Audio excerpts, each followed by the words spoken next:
కూడి వచ్చిన మీ అందరికి కూడా హృదయపూర్వక ఆహ్వానం, వందనాలు తెలియజేస్తూ ఉన్నాను. కొంతమంది నూతనగా వచ్చినట్టుగా కనబడుతుంది.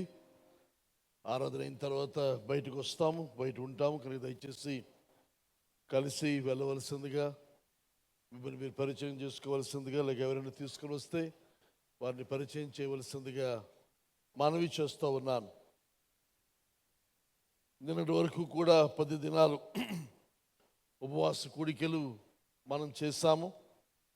దాని సందర్భం, కారణం ఏదనగా ఈ సంవత్సరం మన సేవా జీవితంలో ఇది రూబీ జూబిలీ ఇయర్, అనగా మన సంఘం 40 సంవత్సరాలుగా, ఇది 40వ సంవత్సరం, 40 పూర్తయి ముందుకు సాగుతున్న ఆ కారణాన్ని బట్టి 40 సంవత్సరాలకి 40 దినాలు ఉపవాసం ఉండి ప్రార్థన చేయాలని సంకల్పించి, ఒకేసారి 40 చేయడం కష్టమని భావించి 10 దినాలుగా విభజించి ఈ సంవత్సరాంతం లోపు ఈ 40 దినాలు 10 దినాలు చొప్పున చేద్దామని నిర్ణయించుకొని మొదలుపెట్టాము. దేవుని కృప వలన మొదటి 10 విజయవంతంగా ముగించడానికి దేవుడు సహాయం చేస్తాడు.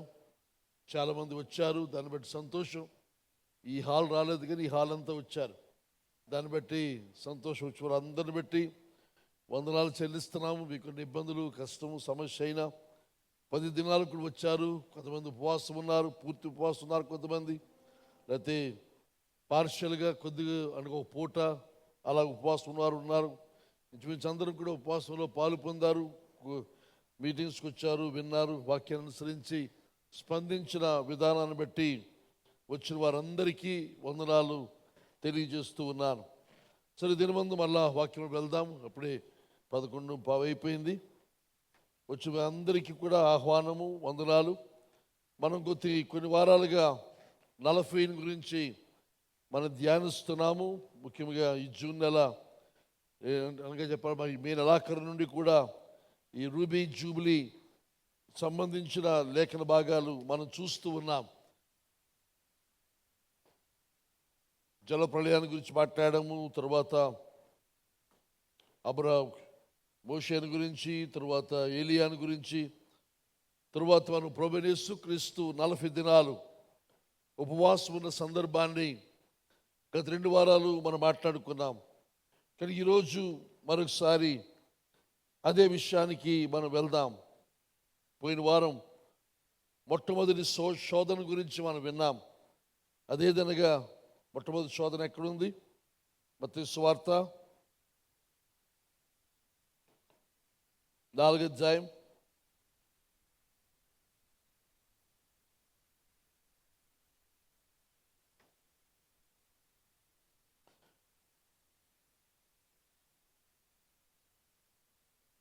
3వ వచనం. మత్తయి సువార్త 4వ అధ్యాయం 3వ వచనం. ఆ శోధకుడు ఆయన యొద్దకు వచ్చి, లేకపోతే మొదటి నుంచి చదువుదాం. అప్పుడు యేసు అపవాది చేత శోధింపబడుటకు ఆత్మ వలన అరణ్యమునకు కొనిపోబడెను. 40 దినములు 40 రాత్రులు ఉపవాసం ఉండిన పిమ్మట ఆయన ఆకలి కొనగా, ఆ శోధకుడు ఆయన యొద్దకు వచ్చి, నీవు దేవుని కుమారుడు అయితే ఈ రాళ్ళు రొట్టెలగునట్లు ఆజ్ఞాపించమనెను. అందుకు ఆయన, మనుష్యుడు రొట్టె వల్ల మాత్రము కాదు గాని దేవుని నోట నుండి వచ్చు ప్రతి మాట వలనను జీవించును అని వ్రాయబడి ఉన్నది అని ప్రభువు జవాబిచ్చిన తరువాత రెండవ శోధన, పోయిన వారం ఈ ముందు వచనాలు, తర్వాత ఉపవాసం రెండింటి గురించి మాట్లాడాను. అయితే ఈరోజు రెండవ శోధన గురించి మాట్లాడాలని ఆశిస్తూ ఉన్నాను.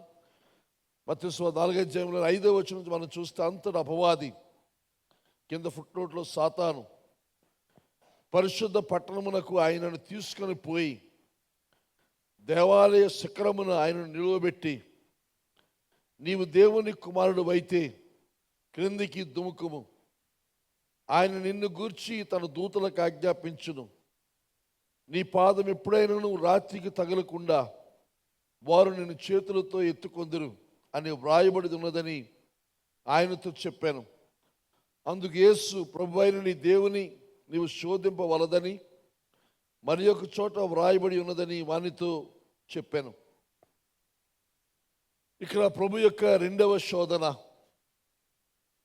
సైతాను ప్రభును శోధిస్తూ మొదట ప్రభు ఉపవాసం ఉన్న అరణ్యములోనే, ఎక్కడైతే ఉపవాసం ఉన్నాడో అక్కడే అరణ్యములో చూసినప్పుడు అక్కడుండే రాళ్ళు, పోయిన వారం చెప్పాను, సడన్గా చూస్తే బాగా కాల్చిన బండల్లాగా ఉంటాయి.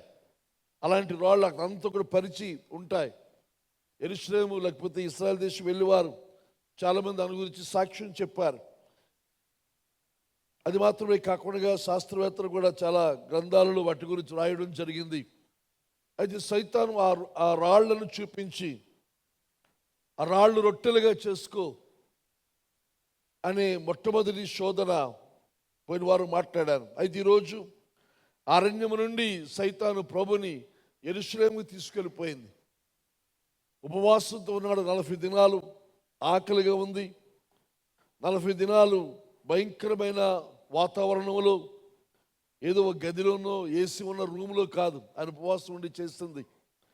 అరణ్యములో జంతువుల మధ్య ప్రతికూలమైన వాతావరణ పరిస్థితుల్లో, పగలు ఎండ, రాత్రులు చలి, అలాంటి పరిస్థితులు ఆయన ఏ రకమైన నీడ సదుపాయము లేని ఆ స్థితిలో చాలా బలహీనుడైనప్పుడు సైతాను ప్రభుని పరిశుద్ధ పట్టణానికి అనగా యెరూషలేమునకు తీసుకుని వెళ్ళి అక్కడ మళ్ళా తిరిగి శోధించడం మొదలుపెట్టాడు. ఏమంటున్నాడు ఇక్కడ? అందరు అపవాది లేక సైతాను పరిశుద్ధ పట్టణమునకు ఆయన తీసుకుని పోయి దేవాలయ శిఖరమున ఆయన నిలువబెట్టి దేవాలయ శిఖరం మీదకి తీసుకుని వెళ్ళాడు. అక్కడ నిలవబెట్టి, నువ్వు దేవుని కుమారుడు అయితే నువ్వేం చేయాలి? దుముకితే తప్పనిసరిగా నీవు క్షేమంగా ఉంటావు. ఎందుకనగా దేవుని వాక్యంలో రాయబడింది. ఏం రాయబడింది? నిన్ను గురించి తన దూతలకు ఆజ్ఞాపిస్తాడని చెప్పి రాయబడింది కదా. నీ పాదం ఎప్పుడైనా రాతికి తగలకుండా వారు నిన్ను చేతులతో ఎత్తుకుంటారు. అనగా దూతల యొక్క భద్రత నీకు ఉంది. సైతానికి చూసినప్పుడు మరలా అదే శోధన. మొదటిదేదనగా నీవు దేవుని కుమారుడు అయితే ఆ మాట వానికి ఎక్కడ దొరికింది అని అంటే, పోయిన వారం చూచాము, ప్రభు బాప్తిస్మం పొంది వస్తూ ఉంటుండగా పరలోకము తెరవబడింది. దేవుని యొక్క పరిశుద్ధాత్మ పౌరాకారముగా ఆయన మీద దిగి రావడం, ఆ తరువాత పరలోకమున గొప్ప స్వరము, ఈయన నా కుమారుడు, ఈయన యందు నేను ఆనందిస్తానని చెప్పి ఆ స్వరాన్ని ముఖ్యంగా యోహాను విన్నాడు, ప్రభు విన్నాడు. ఇంకా చెప్పాలంటే సైతాను కూడా విన్నాడు. ఇంకా మనం చూస్తున్నాం, దేవుని యొక్క ఆత్మ చేత ప్రభు అరణ్యమునకు కొనిపోబడ్డాడు. సైతాను అక్కడ శోధిస్తూ ఆ మాట, ఇదిగో దేవుని కుమారుడు, దేవుడు అని దేవుడు సాక్ష్యం ఇచ్చాడు కదా, నీ తండ్రి సాక్ష్యం ఇచ్చాడు కదా, ఈయన నా ప్రియ కుమారుడు.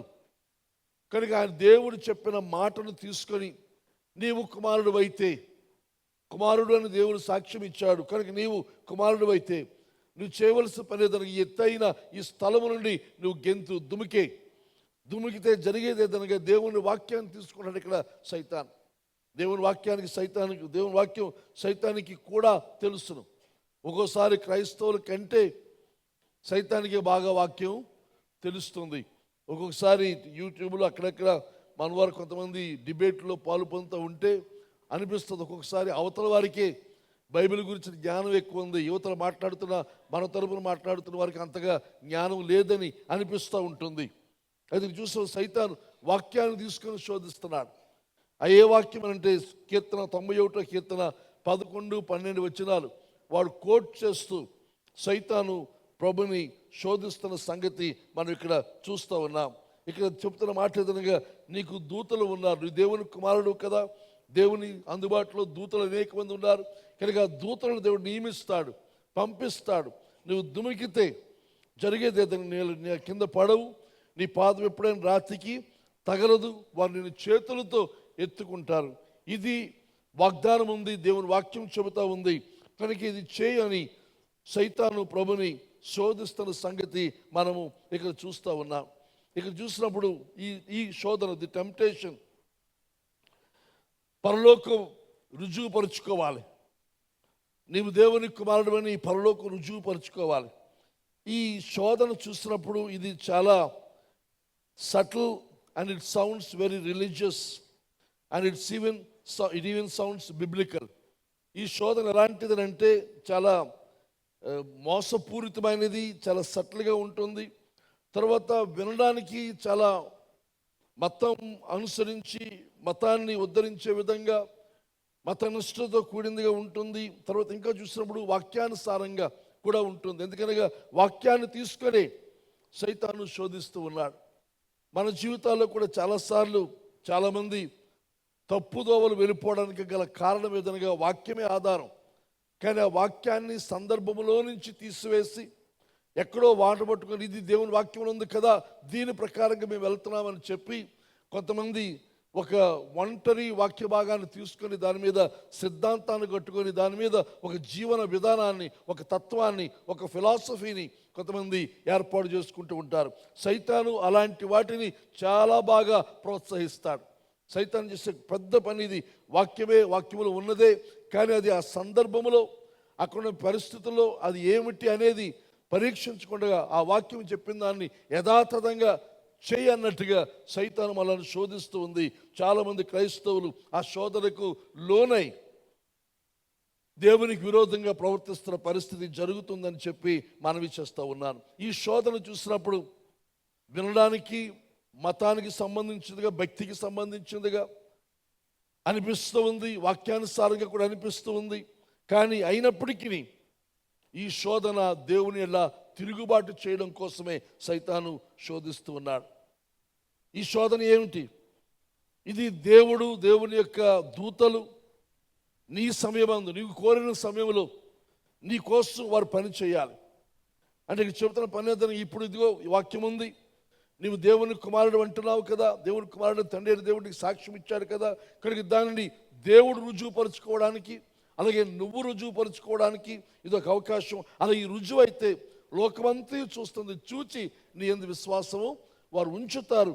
కాబట్టి ఈ సమయంలో నీవి పని చేస్తే దేవుడు దిగి వచ్చి ఆయన వాక్య ప్రకారంగా తన దూతలు పంపి నీకు సహాయం చేస్తాడో లేదో చూద్దాం అనే ఒక సవాలు, ఒక పరీక్ష సైతాను పెడుతూ ఉంది. ఈ మాటలన్నీ మీకు అర్థమవుతున్నాయని భావిస్తూ ఉన్నాను. సైతాన్ ఈ రకమైన శోధన మనందరి జీవితాలు, ఇప్పుడు చెప్పాలంటే కొరింథీ పౌలు అంటాడు, సైతాన్ యొక్క పన్నాగములు మన ఎరుగని వారము కావు.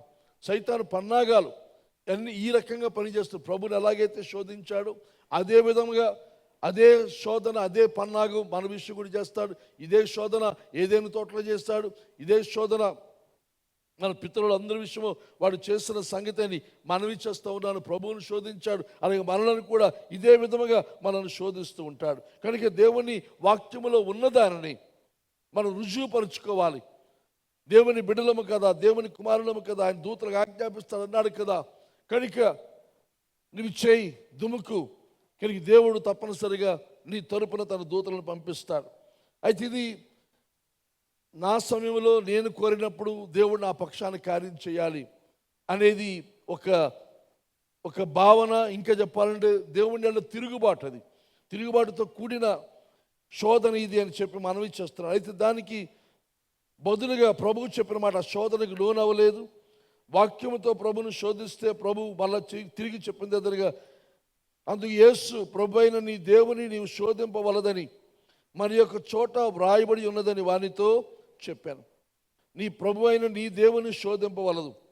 ఇది ద్వితీయోపదేశకాండం 6:16 మోషే ఇశ్రాయేలు జనాంగానికి తన చివరి సందేశముగా, అనగా వాగ్దాన దేశాన్ని ప్రవేశిస్తున్న ఆ 40 సంవత్సరాల తరువాత, ఆ మొదటి తరము వారందరూ గతించిపోయిన తరువాత నూతన తరానికి ప్రభు మరొకసారి మోషే ద్వారా చరిత్ర అంతటిని వారికి తెలియజేస్తూ జ్ఞాపకం చేస్తున్న ఆ మాటలను తీసుకొని, అదే మాటలు తీసుకొని ప్రభు యేసుక్రీస్తు ఇక్కడ సైతానుడు శోధనను జయిస్తున్నట్టుగా మనం ఇక్కడ చూస్తూ ఉన్నాం. కానీ నీ దేవుని శోధింపవలదని మరి ఒక చోట వ్రాయబడి ఉన్నది. అయితే ఈ సైతానికి చేస్తున్న ఈ శోధన ఏదనగా దేవుణ్ణి శోధించడం, దేవుణ్ణి పరీక్షించడం. దేవుణ్ణి నా కుమారుడు అన్నావు కదా, కానీ ఆ కుమారుడు అన్నప్పుడు ఈ కుమారుడు పైనుంచి దుమికాడు. నీ వాక్యంలో ఉన్న మాటను అనుసరించి దుమికాడు కాబట్టి నువ్వు చేయవలసిన పని నీ దూతలను పంపాలి. అక్కడ చూసినప్పుడు దేవునికి అలాగే ప్రభువైన యేసుక్రీస్తుకు ఇద్దరికి సవాలు విసిరి సైతాని కార్యాన్ని చేస్తూ ఉన్నాడు. అలాగే మన జీవితాల్లో కూడా చాలాసార్లు వాక్యములు ఉంది కదా, నువ్వు దేవుని కుమారుడు కదా, దేవుని బిడ్డవు కదా, నువ్వు చేయగలవు కదా అని చెప్పి అనేక విధాలైన శోధనలు మన మీదకి వచ్చినప్పుడు చాలాసార్లు మనం చేస్తున్న పనేదనగా సైతాను శోధనను మనం సవాలుగా తీసుకొని వెంటనే దుమికేస్తున్నాం. ఇది మనం చేస్తున్న పెద్ద పొరపాటు అని చెప్పి మనవి చేస్తూ ఉన్నాను. కానీ ప్రభువైన యేసు మాత్రం దానికి లోనవ్వకుండా సైతాను మళ్ళీ తిరిగి వాక్యముతోనే ఎదిరించాలనే సంగతిని ఇక్కడ మనవి చేస్తూ ఉన్నారు. అయితే ఈ శోధన మన ఆలోచన చేస్తే ఇశ్రాయేలు యొక్క చరిత్రలో వెనక్కి మనం వెళ్ళాలి. ఇక్కడ ఈ శోధన సైతాను శోధించడానికి గల ముఖ్యమైన కారణం లేకపోతే ఆ చరిత్రలో సైతానిక విధానం మనకి ఇక్కడ కనబడుతుంది. అది ఎక్కడనగా మస్సా అనే ఆ ప్రదేశమందు అక్కడ ఇశ్రాయేలు ప్రజలు దేవుడు మనతో ఉన్నాడా లేదా, మన పక్షాన ఉన్నాడా లేదా, దేవుని సన్నిధి మనతో ఉందా, దానికి మన రుజువు కావాలి అని చెప్పి వారు దాహము కొన్నప్పుడు కోపముతో ప్రభు ఎదుట వీరు మాట్లాడిన మాటలు మరొకసారి నిర్గమకాండంలో చూద్దాం. నిర్గమకాండం 17వ అధ్యాయం, నిర్గమకాండము 17వ అధ్యాయం, నిర్గమకాండం 17వ అధ్యాయం మొదటి నుంచి చదివితే కొంచెం బాగుంటుందేమని భావిస్తున్నాను. 17వ అధ్యాయం. తరువాత ఇశ్రాయేలీయులు సర్వ సమాజం యెహోవా మాట చొప్పున తమ ప్రయాణములో సీను అరణ్యము నుండి ప్రయాణమైపోయి రెఫీదీములో దిగిరి. ప్రజలు తమకు త్రాగ నీళ్లు లేనందున మోషేతో వాదించుచు త్రాగుటకు మాకు నీళ్ళమని అడుగగా మోషే, మీరు నాతో వాదింపనేలా, యెహోవాను శోధింపనేలా అని వారితో చెప్పాను. ఇక్కడ చూడండి, ఇశ్రాయేలు ప్రజలు వారి అవసరం విషయమై వారు దేవుని సన్నిధిని ఎలాగూ అడిగే విధానం చూస్తున్నప్పుడు కోరిక, అవసరత, ఇబ్బంది, ప్రభువా సహాయం చేయమని కాక వారు అడిగే విధానంలో శోధన కనబడుతుంది. దేవుణ్ణి టెంప్ట్ చేస్తున్నారు, దేవుణ్ణి శోధిస్తున్నారు, దేవుణ్ణి పరీక్షకు గురి చేస్తున్న విధముగా మనం ఇక్కడ చూస్తూ ఉన్నాం. వారు ఏం చేస్తారు? ఆ శోధనలు ఎలా మాట్లాడుతున్నారు? తమకు త్రాగ నీళ్లు లేనందున మోషేతో వాదించుచు త్రాగుటకు మాకు నీళ్ళమ్మని అడుగగా మోషే, మీరు నాతో వాదింపనేలా, యెహోవాను శోధింపనేలా అని వారితో చెప్పాను. అక్కడ ప్రజలు నీళ్లు లేక దప్పికొని మోషే మీద సనుగుచు, ఇదెందుకు? మమ్మల్ని, మా పిల్లలను, మా పశువులను దప్పిచేత చంపుటకు ఐగుప్తులో నుండి ఇక్కడ తీసుకుని వచ్చిరని అనిరి. అప్పుడు మోషే యెహోవాకు మొరపెట్టుచు, ఈ ప్రజలను నేనేమి చేయుదును? కొంతసేపటికి నన్ను రాళ్లతో కొట్టి చంపుదురనను. అందుకు యెహోవా, నీవు ఇశ్రాయేలు పెద్దల కొందరిని తీసుకొని ప్రజలకు ముందుగా పొమ్ము, నీవు నదిని కొట్టిన నీ కర్రను చేత పట్టుకొని పొమ్ము. ఇక్కడ చూసిన ఈ సందర్భంలో మోషే దేవుని దగ్గరికి వెళ్ళాడు. ప్రభు ఇలా ఉంది, ప్రజలు నీళ్ళు లేక దాహముతో వారు సనుగుతూ ఉన్నారు, నాకు వ్యతిరేకంగా ప్రవర్తిస్తున్నారు. ఇంకా వారు ఆవేశం చూస్తూ ఉంటే రాళ్లతో కొట్టి నన్ను చంపడానికి కూడా వారు సిద్ధంగా ఉన్నారు అని దేవుని దగ్గర వెళ్తే దేవుడు చెప్తున్నాడు, నీ పెద్దల్లో కొందరు తీసుకుని ప్రజలకు ముందుగా నువ్వు వెళ్ళు అని చెప్పి అక్కడ ఒక మాట చెప్తున్నాడు, నీవు నదిని కొట్టిన నీ కర్రను చేత పట్టుకొని పోము. అయితే నదిని కొట్టిన ఆ కర్ర ఏమిటి అని ఆలోచన చేస్తే నిర్గమకాండం 7వ అధ్యాయంలో ఉంటుంది ఆ కర్ర.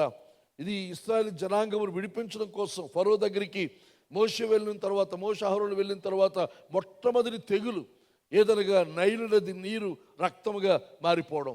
కనుక ఆ రక్తముగా మారిన అద్భుతాన్ని మోషే ఎలా చేశాడంటే తన కర్ర తీసుకొని ఆ నైలు నదిలో ఆయన నైలు నది పెట్టినప్పుడు ఆ నీరంతా కూడా రక్తముగా మారిన సంగతి. కనుక ఆ కర్రను తీసుకుని వెళ్ళి, ఆ కర్ర మొట్టమొదటిసారి ఈ నిర్గమకాండం 7వ అధ్యాయంలో ఒక శాపానికి వారికి నీరంతా కూడా రక్తముగా మారి త్రాగలేని భయంకరమైన స్థితి ఐగుప్తులో ఫరోకు వారి యొక్క ప్రాంత ప్రజలకు కలిగే విధంగా దేవుడు ఆ కర్రను వాడుకున్నాడు. అయితే ఇప్పుడు ఇశ్రాయేలు జనాంగం వారు దాహము కొని కష్టంలో ఉన్నప్పుడు నీరు లేక అలమటిస్తున్న పరిస్థితుల్లో ప్రభు అంటున్నాడు, ఆ కర్రను తీసుకొని నువ్వు వెళ్ళు. ముందు చదువుదాం. ఇదిగో అక్కడ హోరేబులోని బండ మీద నేను నీకు ఎదురుగా నిలిచెదను. నీవు ఆ బండను కొట్టి ప్రజలు త్రాగుటకు దానిలో నుండి నీళ్లు బయలుదేరిన మోషేతో సెలవీయగా మోషే ఇశ్రాయేలు పెద్దల కన్నుల ఎదుట అట్లు చేస్తాను. అప్పుడు ఇశ్రాయేలు చేస్తున్న వాదమును బట్టి యెహోవా మన మధ్య ఉన్నాడో లేడో అని వారు యెహోవాను శోధించడం బట్టి అతను ఆ చోటికి మస్సా అనియు మెరీబా అనియు పేర్లు పెట్టాను. ఇక్కడ ఈ సందర్భం మనకి అర్థం చేసుకోవలసిన అవసరం ఉంది. సైతాన్ యొక్క శోధన ఇది చూసినప్పుడు ఈ అరణ్యములో వారికి నీరు లేవు. ఆ నీళ్ళు లేని పరిస్థితులు ఇశ్రాయేలు జనాంగం వారి అవసరత విషయమై మమ్మల్ని ఎందుకు ఐగుప్తుని తీసుకొని వచ్చారు, మమ్మల్ని చంపడానికి అన్నట్టుగా దేవుని మీద మోషే మీద సనుగుతూ ఉన్నారు. అయితే దేవుడు ఇక్కడ చూస్తున్నాం, కొన్ని పేర్లు మనం చూస్తాం. సీను అరణ్యం, తర్వాత హోరేబు మనం చూస్తున్నాం. ఇవన్నీ కూడా ఈ సీను అరణ్యము, తర్వాత సీనాయి, హోరేబు ఇవన్నీ కూడా ఒకే ప్రదేశాల గురించిన వేరువేరు పేర్లు అని చెప్పి మనం అదే స్థలము కానీ వేరువేరు పేర్లు అని చెప్పి మనవి చేస్తూ ఉన్నారు. వీరు ప్రయాణం అయిపోయారు, రెఫిదీం వెళ్ళారు.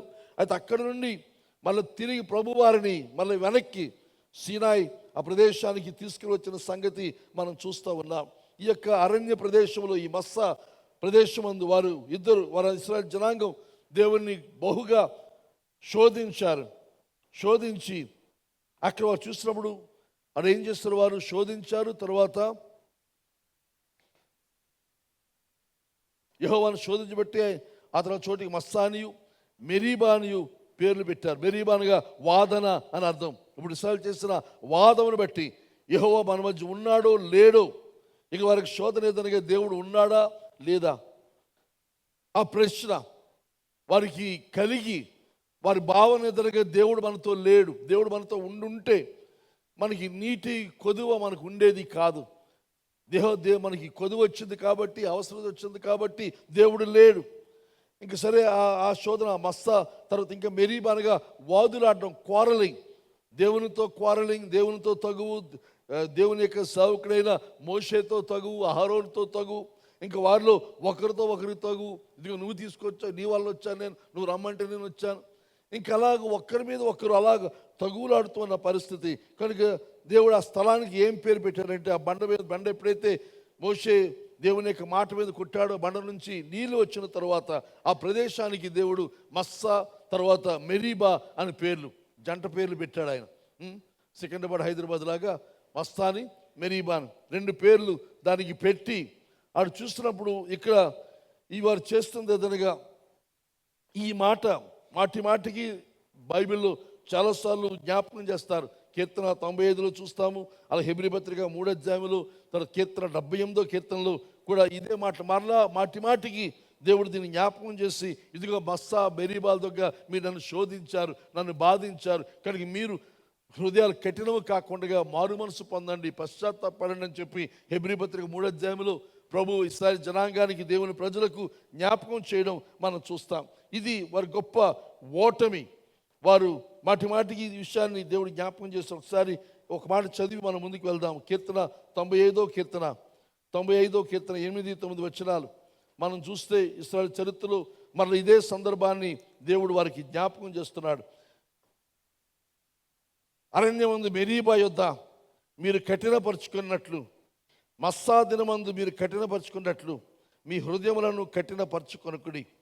అచ్చడు మీ పితరులు నన్ను పరీక్షించి శోధించి నా కార్యములు చూచిరి. 40 ఏండ్ల కాలం ఆ తరం వారి వలన నేను విసికి వారి హృదయమున తప్పిపో ప్రజలు వారు నా మార్గములు తెలుసుకోలేదని అనుకుంటుని. దేవుని కోపం కలిగింది, బాధ కలిగింది. ఆ తర్వాత ఆఖరి వచ్చి అంటున్నాడు, కానీ మీరెన్నడూ నా విశ్రాంతిలో ప్రవేశించరని నేను ప్రమాణం చేస్తానంటాడు. అలాగే హెబ్రీ పత్రిక 3వ అధ్యాయం ఇక్కడ అదే ఆ సందర్భాన్ని తీసుకుని మనకు హెచ్చరిక చేస్తున్నాడు హెబ్రీ పత్రిక రాసిన భక్తుడు. హెబ్రీ పత్రిక 3వ అధ్యాయము 8-9 వచనాలు మనం చూస్తే, 40 సంవత్సరముల కార్యములను చూచి మీ పితరులు నన్ను పరీక్షించి శోధించిరి, కావున నేను ఆ తరము వారి వలన విసిగి వీరెల్లప్పుడూ తమ హృదయ ఆలోచనల్లో తప్పిపోవచ్చున్నారు, నా మార్గములు తెలుసుకోలేదు కనుక నేను కోపముతో ప్రమాణం చేసినట్టు వారు నా విశ్రాంతిలో ప్రవేశింపరని చెప్పి తిని. కనుక సహోదరులారా, జీవము గల దేవుని విడిచిపోయినట్టి విశ్వాసము లేని దుష్ట హృదయం మీలో ఎవరి యందైనా ఒకరు ఉండునేమో అని జాగ్రత్తగా చూచుకొనండి.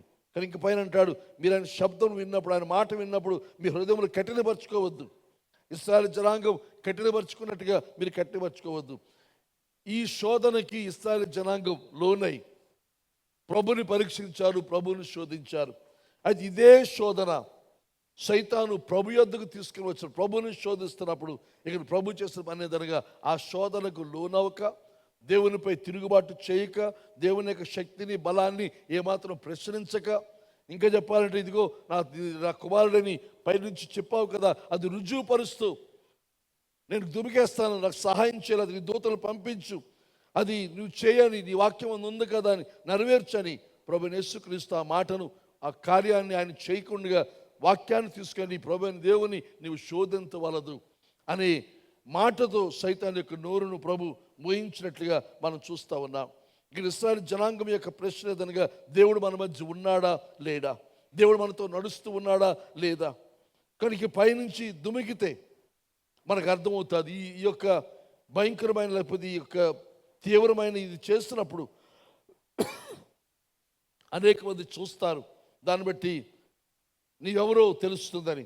కానీ చూస్తున్నప్పుడు ప్రభుని సైతాన్ శోధిస్తుంది ఏదనగా, ఇది ఒక ఏమనాలి, ఏదో ప్రమాదవశాత్తు పడడం వేరు, కానీ కావాలని దుమకడం వేరు. కానీ సైతాన్ చెప్తున్న మాట ఏదనగా, నువ్వు దేవుని కుమారుడు కాబట్టి ఇది ఒక ప్రదర్శన చేయి, ఒక స్టంట్ చేయి, ఆ పైనుంచి దుమికే, దాంతో నువ్వెవరో, నువ్వు ఎలాంటి వాడు, నీ బలం ఏమిటో, నిజంగా నువ్వు దేవుని కుమారుడువా, దేవదూతలను పంపిస్తాడా లేదా అనేది మనకు అర్థమవుతుంది. కానీ చూసిన సైతాన్ చెప్తున్న మాట ఏదనగా, నువ్వు ఈ స్టంట్ చేస్తే, ఈ కార్యాన్ని నువ్వు చేస్తే ఇది బలంగా ఉంటుంది, బాగుంటుంది. కనుక ఈ రకమైన కార్యాలు వాడు చేసేది దేనికనగా, మళ్ళీ గర్వాన్ని పెంచడానికి, అహంభావాన్ని పెంచడానికి. ఆ తర్వాత ప్రభు సేవ అంతట్లో 3.5 సంవత్సరాల సేవలు ప్రభు చేసే అద్భుతాలు అన్ని మనం పరీక్షిస్తే ఎక్కడ కూడా తన శక్తిని, తన బలాన్ని రుజువు చేసుకోవడానికి ప్రభు ఏ అద్భుతము కూడా చేయలేదు. ఏ సూచక్రియ కూడా ఆయన తన యొక్క శక్తిని, తన బలాన్ని, తాను దేవుని కుమారుడినని, తన మెస్సైనని రుజువు చేసుకోవడానికి ఏ కార్యము కూడా ఆయన చేయలేదు. అయితే ఆయన చేస్తున్న అద్భుతాలన్నీ ఎందుకు చేస్తాడు అని అంటే, అక్కడున్న ప్రజల మీద జాలిపడి, వారికి పరిస్థితిని చూచి కనికరపడి, ఇంకా దెయ్యముల చేత పీడించబడుతున్న వారిని గమనించి, వారి యొక్క ఇబ్బందిని, కష్టాన్ని చూచి ఆయన వారు సహాయం చేస్తాడు తప్పించి ఎక్కడ కూడా తన బలాన్ని, తన శక్తిని నిరూపించుకోవడానికి చేయలేదు. ఆ మొట్టమొదటి శోధన, ఆ ఉపవాసం 40 దినాలు ముగించిన తరువాత సైతాను శోధనను జయించాడు. అక్కడి నుంచి ఆ శోధన విషయమై ఆయనకి ఏమాత్రము కూడా ఓటము లేకుండా బలము కలిగి ముందుకు కొనసాగిన విషయాన్ని మనం చూస్తూ ఉన్నాం. ఇక్కడ చూసినట్లయితే ఈ కుమారుడు, the son trust the father without forcing his hand, దేవుని యొక్క చేతులను బలవంతంగా తన సహాయం చేయటం కొరకు కుమారుడు తనకున్న విశ్వాసాన్ని ఉపయోగించలేదు. దేవుని విశ్వాసం ఉంచాడు. నేను దేవుని అలా శోధించను, నా తరపున ఆయన వెంటనే కార్యం చేయాలి, ఇది సైతాన్ చేసిన సవాలుకు ఆయన నన్ను రుజువు చేయాలి అనేది ప్రభు ఎక్కడ కూడా ప్రయత్నం చేయలేదని చెప్పి మనవి చేస్తూ ఉన్నాను. ఇక్కడ ఇంకా చూసినట్లయితే యేసు ప్రభు ఈ యొక్క అద్భుతం ప్రజలందరికీ ఒక వింతగా, ఒక స్పెక్టాకిల్గా కనబడాలి, అందరూ చూడాలి, అందరూ దాని గురించి గొప్పగా చెప్పుకోవాలి, ఇదిగో ఈయన మెస్సయ్య అని అందరూ ఆ రకమైన కార్యాన్ని చూచి చెప్పుకోవాలని ప్రభు ఎంత మాత్రము కూడా ఆశించలేదు. సైతాన్ అంటే అది సవాల్ ఇస్తుంది సైతాను, కానీ ప్రభు దాన్ని అంగీకరించలేదు. ఇప్పుడు మనలో చాలామంది చూస్తున్నప్పుడు ఉన్న శోధన ఏదనగా, చాలామందికి అందరూ చూడాలి, అందరికీ తెలియాలి. యేసు ప్రభుకు కూడా ఇక్కడ సైతాను మాత్రమే కాకుండా తర్వాత తన అన్నదమ్ములు వారు అంటారు, నువ్వు ఇక్కడ ఉండి ఈ గ్రామంలో గలిలయ, ఈ నజరేతు, ఈ ప్రదేశాల్లో అద్భుతాలు చేస్తే ఎవరు తెలుస్తుంది, యెరూషలేము వెళ్ళి అక్కడ చేయి, అక్కడ చేస్తే వారు నిన్ను నమ్ముతారు కదా అనగా అక్కడ అన్నదమ్ములు, సోదరులు చెబుతున్న మాట ఏదనగా, తన తమ్ముడు ముఖ్యంగా వారు ప్రభుని విశ్వాసం ఉంచక వారు చెబుతున్న మాట ఏదైనా, ఇదిగో నువ్వు ఇక్కడ చేస్తారు, ఎవరు చూస్తారు, ఎవరు తెలుస్తుంది, అక్కడ వెళితే అందరూ తెలుస్తుంది అనగా ప్రజలందరికీ తెలియాలి, ప్రచారం కావాలి. కానీ ఈ రోజుల్లో ఈ ప్రచారం కొరకు అనేక మంది అనేక రకాలైన ప్రయత్నాలు తిప్పలబడుతున్న సంగతి మనం చూస్తూనే ఉన్నాం. చాలామంది అనుకుంటారు అలా చేయాలి, అలా చేస్తేనే లోకానికి తెలుస్తుంది, తెలిస్తే అప్పుడు మనకి దేవుని నామాన్ని మహిమ అనుకుంటాం. దేవుని నామాన్ని మహిమ కాదు, అక్కడ మళ్ళీ మనం ప్రొజెక్ట్ చేసుకుంటాం, మళ్ళీ మనం కనపరుచుకుంటూ ఉన్నాం, ఇదిగో నేను పలానా పలానా పలానా అని చెప్పుకుంటున్నాం. కానీ ఈ రోజులు చూస్తున్నప్పుడు చాలా వరకు దేవుని కంటే దేవుని యొక్క సేవకులు తమను తాము ప్రమోట్ చేసుకుంటూ లేకపోతే చూపించుకుంటూ మా వల్ల మేము చేస్తే మేము వస్తే ఈ కార్యాలు జరుగుతాయని చెప్పే పరిస్థితి మనం చూస్తున్నాం. కానీ ప్రభువైన యేసుక్రీస్తు ఆ రకమైన ప్రలోభానికి ఆయన లోను కాకుండా దేవునితో తనకున్న సంబంధాన్ని ఒక ప్రదర్శనగా చేయడానికి ఆయన ఏమాత్రం కూడా సమ్మతించక తనలో ఉన్న అహంభావాన్ని ఆయన ప్రోత్సహించి నేను సాధించాను చూడండి దేవుని కుమారుని అని తన బలాన్ని నిరూపించుకోవడానికి ఏమాత్రము కూడా ఇష్టపడక ఆ రెండవ శోధనను కూడా ప్రభు జయించినట్టుగా వాక్యం బట్టి మనం చూస్తున్నాం. తర్వాత మూడవది మనం చూస్తే 4వ అధ్యాయంలోనే మత్తయి సువార్త 4వ అధ్యాయం 8-9 వచనాలు. మరలా అపవాది మిగిలి ఎత్తైన కొండ మీదకి ఆయన తోడుకొని పోయి, ఇందాకేమో అరణ్యంలో మొదటిది, రెండవది యెరూషలేము తీసుకుని వచ్చాడు, ఈ మూడవ శోధనకు ఒక కొండ మీదకి తీసుకుని వెళ్ళిపోయాడు ప్రభుని.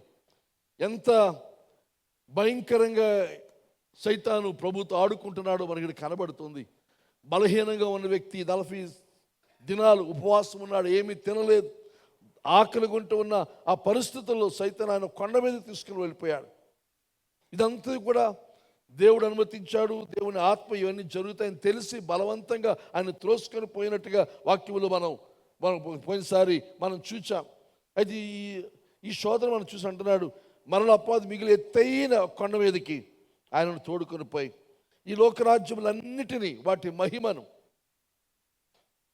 ఆయనకు చూపి నీవు సాగిలపడి నాకు నమస్కారం చేస్తున్నట్లా వీటన్నిటిని నీకు ఇచ్చేది నేను ఆయనతో చెప్పగా, లోకరాజ్యాలన్నీ కూడా సైతాన్ చూపించింది. Kingdoms of the world and the glory, ఈ లోకమందుల రాజ్యాలు వాటి యొక్క మహిమను ఆయన చూపి ఇవన్నీ కూడా నీకు ఇస్తాను, ఇవన్నీ నీవే, నీకు ఇచ్చేస్తాను. ఎలాగిస్తాను? నీవు సాగిలపడి నాకు నమస్కారము చేసినట్లు వీటన్నిటిని నీకు ఇచ్చేదని ఆయనతో చెప్పగా, నువ్వు నాకు సాగిలపడి నమస్కారం చేయాలి.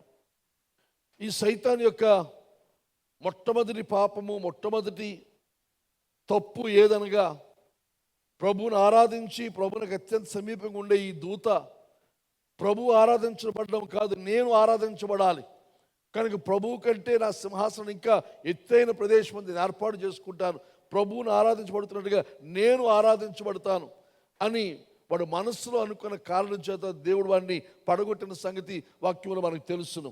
అయితే ఇప్పుడు శోధన సైతాన్ మళ్ళీ అదే శోధన ప్రభు దగ్గర తీసుకుని వచ్చి నీవు నాకు సాగిలపడి నమస్కారము చేస్తే, సైతాను తెలుసు ఈయనెవరు, త్రిత్వంలో రెండో వ్యక్తి అని తెలుసు, బాప్తిస్మిచ్చిన తండ్రి అయిన దేవుడు పైనుండి జవాబు ఇచ్చాడని తెలుసు, ఆయన మీదకి దేవుని యొక్క ఆత్మ దిగి వచ్చిన సంగతి తెలుసు, దేవుని యొక్క ఆత్మే ఈ అరణ్యంలోనికి ప్రభువును తీసుకువచ్చాడని సైతాను తెలుసు. కానీ ఇప్పుడు సైతాన్ అంటున్నాడు నీవు నాకు నమస్కారం చేస్తే, అంటే మొట్టమొదట ఆ పరలోకమందు ఉంటుండగా దేవుని స్థానంలో తాను పొంది తాను ఆరాధించబడాలని ఆశించాడు. ఇప్పుడు చూసినట్టయితే నీవే నాకు ఆరాధన చేస్తే, దేవుడే నాకు ఆరాధన చేస్తే, త్రిత్వంలో రెండో వ్యక్తి అని ప్రభువైన యేసుక్రీస్తు సర్వ సృష్టికర్త ఆయనే నాకు నమస్కారం చేస్తే ఇవన్నీ కూడా నేను నీకు ఇచ్చేస్తా. అయితే మొదట ఇది నీకు ఇచ్చేస్తాను అన్నప్పుడు అది నిజంగా వాడిది కాదు. దేవుని వాక్యం మనం గమనిస్తే ఈ లోకములన్నీ కూడా వాడివి కావు. ఎవరివి? మనుషులవి, దేవునికి కాదు, మనుషులవి. దేవుడు ఈ లోకానంతా సృష్టించి మనిషి కోసం చేశాడు. ఆదికాండంలో చూస్తాం మాటలు, మనం నరులను చేయుదాం అని చెప్పి ఆదికాండం 1వ అధ్యాయంలో 2వ అధ్యాయంలో మనం చూస్తాం. వాడు చెప్తున్న మాట ఏదనగా మనుషులను చేద్దాం. అయితే వారు ఈ భూలోకం మీద, భూలోక జంతువుల మీద, తర్వాత పక్షుల మీద, భూలోకమంతరి మీద వారు ఏలుబడి చేస్తారు, వారు పరిపాలన చేస్తారు. వారికి ఈ భూలోకాన్ని దేవుడు అప్పగించింది. కొంచెం వాక్యం కూడా చెప్పడం మాట ఏదనగా పరలోకం ఆయనది, భూలోకము మనుషులకు ఇచ్చాడు. కానీ సైతాన్ అంటున్నాడు ఇది నాది, నేను నీకు ఇస్తానంటాడు. అయితే ఇప్పుడు వాడిది ఎలాగైంది అని మనం చూస్తే ఆదికాండం చెప్పబడిన సత్యం ఏదనగా మనిషి ఎప్పుడైతే ఆదాము ఎప్పుడైతే పాపం చేస్తాడో, సైతాను శోధనకు లోనై ఎప్పుడైతే సైతానుకు లోబడి దేవుని యొక్క మాటను నమ్మక, దేవుని అవిధేయత చూపి దేవుని తిరుగుబాటును చేసి జరిగిన పని ఏదనగా దాని పర్యవసానంగా ఈ భూలోకం మీద ఆధిపత్యాన్ని మానవుడి చేతిలో నుండి సైతాను చేతిలోనికి వెళ్ళిపోయింది. ఇది జరిగిన కార్యం. మానవుని దేవుడి భూలోకమందు దేవుని తరపున దేవుని యొక్క వైస్ రీజెంట్గా ఈ భూలోకం మీద ఏలుబడి చేయాలి అని దేవుని చిత్తం. ఆ చిత్తముతో మనిషిని సృజించి మనిషికి బాధ్యత అప్పగిస్తే మనిషి చేసిన పని ఏదనగా దేవుని మీద తిరుగుబాటు చేసి ఎవరైతే ఏ సైతానైతే దేవునికి వ్యతిరేకంగా పనిచేస్తున్నాడో వానికి ఈ భూలోకం మీద ఆధిపత్యాన్ని మానవుడే అప్పగించాడు. మొదటి ఆదాములో అది వాడు పొందుకున్నాడు. దాన్ని బట్టి అప్పటి నుంచి ఈ భూలోకము దేవుడు సైతాను అని చెప్పి దేవుని వాక్యంలో కూడా మనం చూస్తాం. ప్రభుతో సైతాన్ అంటున్నప్పుడు ఎక్కడ కూడా ఇది నీది ఎలాగవుతుంది, నేను సృష్టించాను కదా, నేను మనుషులకి ఇచ్చాను కదా అని ఎక్కడ ప్రశ్నించినది కారణం ఏదనగా ఈ సంగతి అంతా ఈ ప్రభునకు తెలుసు. ఇప్పుడు ఈ చట్టరీత్యా లేకపోతే మానవుడు చేస్తున్న పొరపాటు పాపం వలన వానికి ఆధిపత్యం ఉంది. అయితే వాడు ఆధిపత్యాన్ని నీకు ఇచ్చేస్తాను. ప్రభువైన యేసుక్రీస్తు లోకానికి వచ్చింది మళ్ళా తిరిగి మానవ జాతి లేదా మానవుడు చేస్తున్న పాపాన్ని విమోచించి మళ్ళీ మానవుడు పోగొట్టుకున్న ఆ భూమి మీద ఆధిపత్యాన్ని మళ్ళీ తిరిగి మనిషికి అప్పగించడం కోసం ఆయన వచ్చాడు. కానీ ఈయన అంటున్నాడు, అది దానికోసం నువ్వు వచ్చావు కదా, అది నీకు ఇచ్చేస్తాను నేను. అది నువ్వు పొందాలంటే నువ్వు ప్రయాసపడవలసిన పని లేదు. ఇది చూసినప్పుడు ఒక విధంగా చెప్పాలంటే దేవుని చిత్తాన్ని నెరవేర్చడానికి ఒక అడ్డుదారి, ఒక షార్ట్ కట్ అని చెప్పవచ్చు. సైతాను ఒక మంచి ప్రపోజల్ ప్రభునకు ఇస్తూ ఉన్నట్టుగా మనం చూస్తూ ఉన్నాం. దేవుని యొక్క చిత్తాన్ని అనగా ప్రభు ఈ లోకానికి వచ్చింది దేని కొరకైతే వచ్చాడు, ఇదిగో భూలోకాలన్నీ ఈ భూలోక రాజ్యాలన్నీ మళ్ళీ తిరిగి విమోచించడానికి నువ్వు వచ్చావు కదా, అవన్నీ మళ్ళీ తిరిగి మానవులకు అప్పగించడానికి వచ్చావు కదా, కనుక నేను సులువైన దారి చెప్తాను, నువ్వు నాకు వంగి నమస్కారం చేస్తే నేను నీకు ఇచ్చేస్తాను. ప్రభువైన యేసుక్రీస్తు లోకానికి వచ్చింది దేవుని రాజ్యాన్ని ప్రకటించడానికి, జనాంగాల కోసం వచ్చారు. కానీ సైతాను షార్ట్ కట్ చెబుతూ ఉన్నాడు. ఏమిటంటే ఏ నొప్పి బాధ లేకుండా అధికారం అంతా బదలాయింపు నేను చేస్తాను. నువ్వు ఏ రకమైన తిరస్కారాన్ని అవమానాన్ని పొందవలసిన అవసరం లేదు. గెత్సెమనే తోట అక్కర్లేదు, సిలువ మరణం అక్కర్లేదు, ముళ్ళ కిరీటం నీకు అక్కర్లేదు. ఈ విధేయత ఈ మార్గము గుండా నువ్వు వెళ్ళవలసిన అవసరం లేదు. రక్తాన్ని చిందించవలసిన అవసరం లేదు, మరణించవలసిన అవసరం లేదు. ఒకే ఒక పని, ఒక్కసారి సాగిలపడి నమస్కారం చేస్తే చాలు. ఈ శోధన మనలో చాలామందికి వస్తూ ఉంటుంది. ఈ ఒక్కసారి, ఇది చిన్నది, ఇది నువ్వు చేస్తే ఇదంతా నీకు ఇచ్చేస్తాను. ఒక్కసారి లోనైతే, ఒక్కసారి లోబడితే మనకి ఎన్నో ఫలితాలు లాభం కలిగే పరిస్థితి కలిగినప్పుడు సరే ఒక్కసారే కదా అని చాలామంది శోధనలో లోనవుతూ ఉన్నాం. ఇది ఈ సైతాను చెప్తున్నాం అనేది నీ వచ్చిన పని అదే, అది నేను నెరవేరుస్తాను. ఒక్కసారి నాకు నమస్కారం చేయి, సాగిలపడి నమస్కారం చేయి. ఇది మీరు ఆలోచించండి, ధ్యానం చేయండి. సైతాను వాళ్ళు ఎలా శోధిస్తే ఏ ఏ విషయాలు అందరికి ఒకలాగా ఉండకపోవచ్చును. ఇప్పుడు ప్రభు ఇక్కడ ఆయన మిషన్, ఆయన ఉద్దేశం, ఆయన దర్శనం, దేవుని యొక్క చిత్తం ఏదనగా ఈ భూలోక రాజ్యాలన్నీ మనల్ని విమోచించి మానవ జనాంగానికి, మానవ జాతికి అప్పగించడం దేవుని యొక్క చిత్తం. అది ఆ చిత్తాన్ని నెరవేర్చడానికి ప్రభు వచ్చాడు. అలాగే మన ఒక్కొక్కరి జీవితాల్లో ఒక్కొక్క ఆశయం ఉంటుంది. దేవుడు మనం నిర్ణయించిన పని మనకు ఉంటుంది, అప్పగించిన పని మనకు ఉంటుంది, మనం చేయవలసిన సత్కార్యాలు మనకు ఉన్నాయి. అయితే అవి నెరవేర్చబడడానికి మనం వెళ్ళవలసిన మార్గం విధేయత గుండా ఇబ్బంది పడుతూ చాలా సంవత్సరాలు ప్రయాసపడి మనం త్యజించుకొని, ఉపేక్షించుకొని, సిలువనెత్తుకొని క్రీస్తుతో పాటు శ్రమ పడుతూ ఇవన్నీ చేయడం అవసరం లేదు. అవన్నీ ఏమీ లేకుండా ఒక్కసారి నాకు నమస్కారం చేస్తే, ఒక్కసారి ఈ చిన్న పని చేస్తావంటే చాలు, నీకు ఇదంతా నీదే. మనం ఏం చేస్తాం, ప్రభా మళ్ళీ ప్రార్థన చేస్తాం కూడా కొంతమంది, ప్రభా ఎంత మంచి అవకాశం ఆయన, ఇలాంటిది మళ్ళీ నాకు రాదు, ఇదంతా సులువుగా అయిపోతుంది కనుక ఈ ఒక్కసారి నమస్కారం చేస్తాను, ఈ ఒక్కసారి ఈ పని చేస్తాను, అక్కడి నుంచి నేను జాగ్రత్తగా ఉంటాను, బాగుంటాను. కానీ ఈ ఒక్కసారికి ప్రభా నువ్వు చూసి చూడనట్టుగా, ఇందాక స్నేహ చెప్పింది కదా, ప్రేమ క్షమిస్తూ, ఇప్పుడు ఒక్కసారి నన్ను క్షమించు, నీ ప్రేమతో, నువ్వు ప్రేమ గలవాడవు కదా, నీ ప్రేమ కదా. మళ్ళీ దేవుని వాక్యాన్ని తీసుకొని సైతానుకు లోబడుతూ సైతాను శోధన లోనై మనం చాలాసార్లు ఇదే పని చేస్తూ ఉన్నాం. ప్రభుని శోధించాడు సైతాను, అలాగే మనలను కూడా విడిచిపెట్టలేదు, మనల్ని శోధిస్తున్నాడు. ఆదామును శోధించాడు, ప్రభువుని శోధిస్తున్నాడు, మనలను కూడా శోధిస్తూ ఉన్నాడు. ఇక్కడ ఈ శోధన చూస్తున్నప్పుడు it is the final temptation, because it gathers every lesser temptation to one great లై. సైతాన్ చేస్తే పని ఏదని మిగతా శోధనలన్నింటినీ కలగలిపి ఒక పెద్ద శోధన తీసుకొని వచ్చి ఒక అబద్ధాన్ని రుజువు చేయడానికి వాడు ప్రయత్నం చేస్తున్న పరిస్థితి మనం చూస్తూ ఉన్నాం. ఇక్కడ సైతాన్ చెప్తున్న మాట్లాడుతున్నా, you can have the promise without the father's path.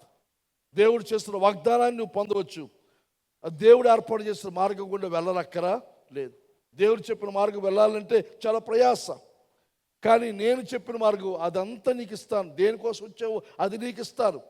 అయితే దేవుని మార్గం గుండా విధేయతతో, బాధతో, కష్టంతో వెళ్ళవలసిన అవసరత లేదు అని సైతాను ప్రభుని శోధిస్తున్న సంగతి ఇక్కడ మనవి చేస్తూ ఉన్నారు.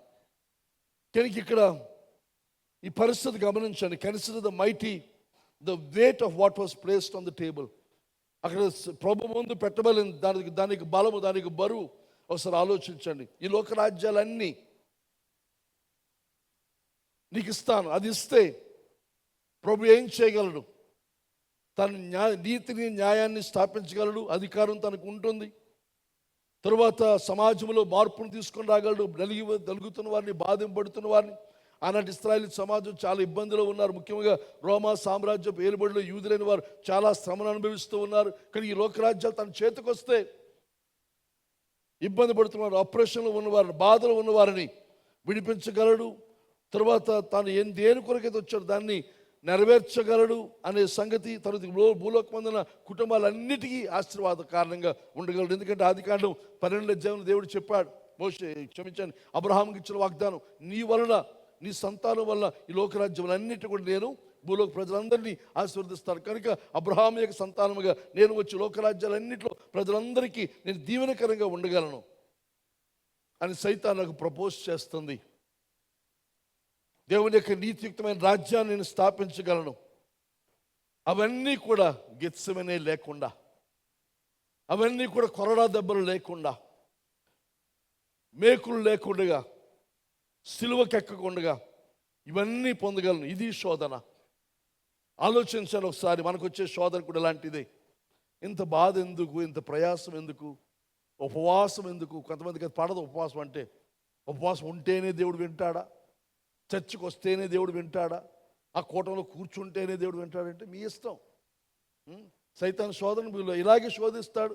వాక్యంలో ఉందా చెప్పు, ఉపవాసం ఉంటే అని వింటారు వాక్యం చెప్పింది. సరే చూడండి, మీరు వాక్యాన్ని ఎరుగక, దాని బలాన్ని ఎరుగక మాట్లాడుతున్నారు తప్ప వాక్యాన్ని ఎరిగితే మీ స్పందన అలా ఉండదు. ప్రభు వాక్యాన్ని ఎరిగినవాడు కాబట్టి ప్రభు యేసుక్రీస్తు చేస్తున్న కార్యం మనం చూస్తాం. అంటున్నాడు, నీకు అధికారం ఇస్తాను, ఎక్స్చేంజ్ ఆఫర్, నీకు ఎక్స్చేంజ్ ఆఫర్ ఇస్తాను, నాకు ఇది చేస్తే నేను నాకు ఇది ఇస్తాను. అయితే ప్రభు అక్కడ చూసినప్పుడు తిరిగి జవాబు ఏమిచ్చాడు ఆయన? యేసు ఆయనతో, సాతానా పొమ్ము, ప్రభు అయిన నీ దేవునికి మ్రొక్కి ఆయనను మాత్రమే సేవింపబలను అని వ్రాయబడి ఉన్నది. నేను ఇక్కడ ప్రభు ఇంతవరకు మాట్లాడిన ఒక మాట అంటున్నాడు ఇక్కడ, సాతానా పో, గెట్ అవుట్.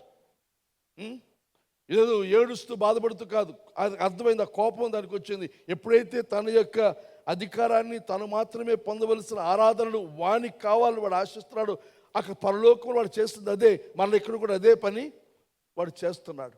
కనుక ప్రభు కోపగించుకొని కోప్పడి, సాతానా వెనక్కిపో అని అంటాడు. అని ఏం చేస్తాడు? ప్రభు అయిన నీ దేవునికి మ్రొక్కి ఆయనను మాత్రము సేవింపలను వ్రాయబడి ఉన్నదన్నది. ఎక్కడ వ్రాయబడి ఉంది? ద్వితీయోపదేశ కాండము 6వ అధ్యాయము 13 వచ్చింది. ఇందాక చెప్పిన మాట అదే, మోషే రాసిన ఆఖరి మాటల్లో ఆ మాట ఉంది. ఆ మాట తీసుకొని ప్రభు యేసుక్రీస్తు సైతానును జయించిన సంగతి మనం చూస్తూ ఉన్నాం. ఇక్కడ పరిస్థితి చూస్తే అరణ్యం ఇంకా అలాగే ఉంది, తన దేహము అలాగే ఆకలితో ఉన్నాడు. కానీ యుద్ధము అయిపోయింది. యుద్ధములో ఆయన జయమును సాధించాడు.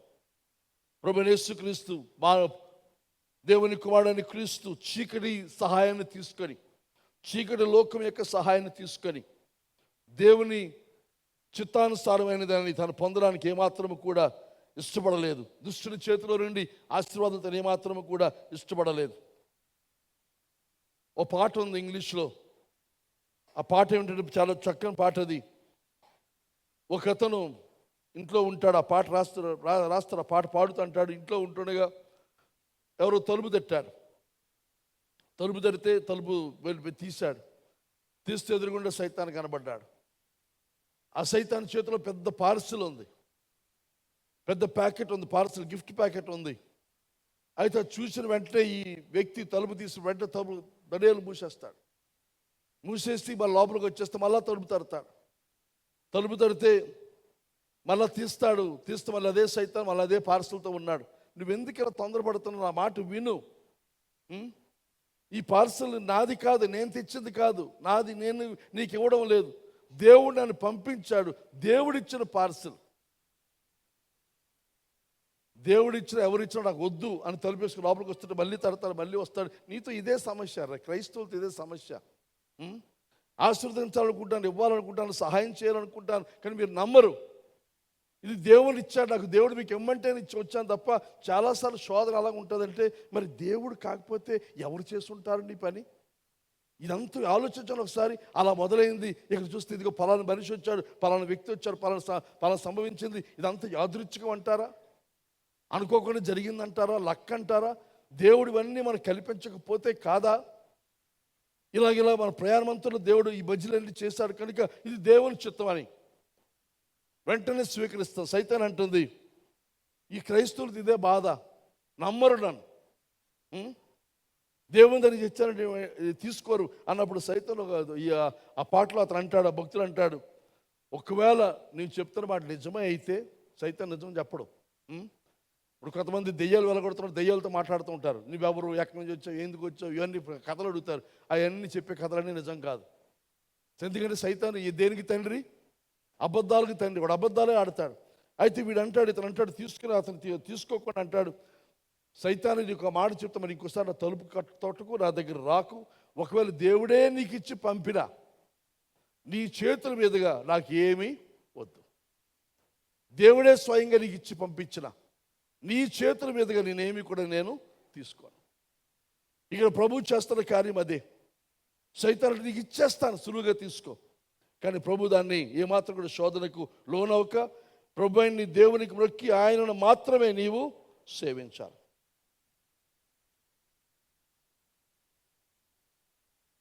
దేవుని రాజ్యం ఆయనకి ఇస్తాడు ప్రభు. దానియేలు గ్రంథంలో మనం ప్రవచన రీతిగా చూస్తాం, ప్రకటనలు నెరవేర్చబడ్డం మనం చూస్తాం. అవన్నీ చెప్పడానికి సమయం లేదు కనుక ముందుకు వెళ్తాను. ఈ శోధనలన్నీ కూడా చూసినప్పుడు యేసు ఎవరు, యేసు ఎలాంటి వాడు అనేది రుజువైంది. ఆయన చేసే అద్భుతాలు ఏవి కూడా తనను తాను ప్రదర్శించుకోవడానికి, లేక తనకు ఉపయోగపడ్డ, తనకు సెల్ఫ్ సర్వింగ్ కాదు. ఇది రాళ్ళు రొట్టె చేసుకుంటే ఆహారం ఆకలి తీరుతుంది, నా అవసరం తీరుతుంది అనే శోధనకు ఆయన లోనవ్వలేదు. అది ఇది చేస్తే, ప్రదర్శిస్తే అందరికీ తెలుస్తుంది. తర్వాత ఇంకా చూసినట్లయితే ఒక రాజకీయ పరంగా ఈ రాజ్యాలన్నీ నా చేతుల్లోకి వచ్చేస్తాయి, అధికారం నా చేతుల్లోకి వస్తుంది అని ఆ శోధనలకు ఏమాత్రం కూడా ప్రభు లోబడలేదని మనం చూస్తూ ఉన్నాం. ఆయన దేవుని కుమారుడిగా దేవుని చిత్తాన్ని నెరవేర్చడానికి ఆయన సిద్ధపడిన సంగతి వాక్యంలో మనం చూస్తున్నాం. ఆ తర్వాత మనం చూస్తే అంతర అపవాది ఆయనను విడిచిపోగా ఇదిగో దేవదూతలు వచ్చి ఆయనకు పరిచర్య చేశారు. దేవదూతలు దిగి వచ్చి పరిచర్య చేశారు. ఇంకో చోట ఇంకో వాక్యంలో మనం చూస్తాము. లూకాసు వార్త 4వ అధ్యాయంలో చూస్తే, లూకాసు వార్త 4వ అధ్యాయం 13వ వచనం,